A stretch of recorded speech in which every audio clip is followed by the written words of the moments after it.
అని ఏమైంది? ఎందుకు అంత సాడ్‌గా ఉన్నావు? ఏంటి ప్రాబ్లమ్? ఏం లేదు. ఏఐ వస్తుంది కదా! కంపెనీలన్నీ లేడ్ ఆఫ్ చేస్తున్నాయి. చాలా మంది ఉద్యోగాలు కోల్పోతున్నారు. ఫ్యూచర్ ఏమవుతుందని భయంగా ఉంది. అందుకే నాలా గవర్నమెంట్ జాబ్ చేయాలి బాబు. నేను చూడు ఎంతసేపు నాకే ప్రాబ్లమ్ లేదసలు. ఇక్కడ ఏఐ వల్ల ఎవరు సేఫ్ కాదమ్మా. దీనికి సర్క్యులర్ ఫ్లో ఆఫ్ ఇన్‌కమ్ అన్న కాన్సెప్ట్ తెలియాల. ఏంటది? ఏంటో కొంచెం చెప్తావా? ఇక్కడేంటంటే ఒకడి ఆదాయం ఇంకోటి ఖర్చు. ఫర్ ఎగ్జాంపుల్ నాకు 50,000 వస్తున్నాయి అనుకుందాం. సో, ఆ 50,000కి తగ్గట్టుగా అబ్లిగేషన్స్ ఉంటాయి. ఒకటి ఈఎంఐ కట్టాలి. తర్వాత మెడిసిన్ కొనాలి. తర్వాత నాకు అవసరమైన సరుకులు కొనుక్కోవాలి. నాకు కావాల్సిన బట్టలు కొనుక్కోవాలి. నాకు కావాల్సిన రోడ్ టాక్స్ కట్టుకోవాలి. సో, ఇలా నా నా దగ్గర ఇన్‌కమ్ ఆగిపోతే నేను స్పెండింగ్ చేసిన స్పెండింగ్ ఆగిపోతది.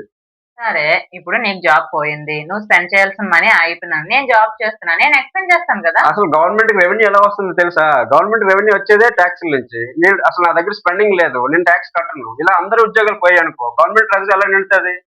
Oh my God! దీని వెనకాతల ఇంతుందా అసలు? అసలు గవర్నమెంట్ ట్రెజరీ లేకపోతే, ట్రెజరీలో రెవెన్యూ లేకపోతే గవర్నమెంట్ సాలరీస్ కాదు కదా! ఈ దేశ ప్రధాని జీతం కూడా ఆగిపోతది. అవునా? ఆ! అందుకే శ్రీకృష్ణుడు అన్నట్టు వాడు చెడిపోతే నాకేం అనుకోకూడదు. మనమంతా వసుదైక కుటుంబం. ఒకళ్ళ మీద ఒకరు ఆధారపడి ఉన్నవాళ్ళం. సో, అప్పుడు కూడా అందరూ బాగుండాలి. అందులో నేను ఉండాలనుకోవాలి. ఓకే. అందుకే అంటారు అందరూను. So, get ready to face the AI.